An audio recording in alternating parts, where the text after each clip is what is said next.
નમસ્કાર, આપ જોઈ રહ્યા છો નેશન પ્લસ ન્યૂઝ. હું છું આપની સાથે હેતલ ભગત.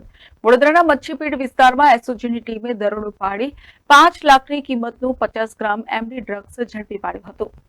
વડોદરાના મચ્છીપીડ વિસ્તારમાં એસઓજીની ટીમે દરોડો પાડ્યો હતો. એમડી ડ્રગ્સ વેપલાની બાતમીના આધારે એસઓજીની ટીમે દરોડો પાડ્યો હતો.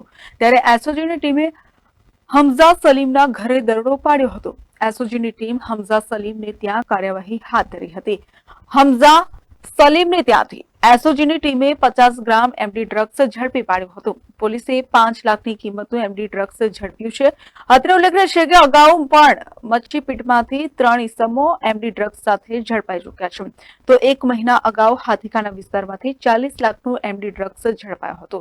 એસઓજી દ્વારા મોહમ્મદ હમઝા અને મોહમ્મદ ફૈઝાન નામના ઇસમોને ઝડપી પાડી વધુ કાર્યવાહી હાથ ધરી છે. કેમેરામેન નવનીત પરમાણી સાથે સત્યમ નમસ્કાર, નેશન પ્લસ ન્યૂઝ વડોદરા. સમાચારોના સતત અપડેટ મેળવવા માટે અમારી નેશન પ્લસ ન્યૂઝની યુટ્યુબ ચેનલને સબસ્ક્રાઇબ કરો, બેલ આઇકન દબાવો અને જોડાયેલા રહો ફેસબુક, ઇન્સ્ટાગ્રામ અને ટ્વિટર પર.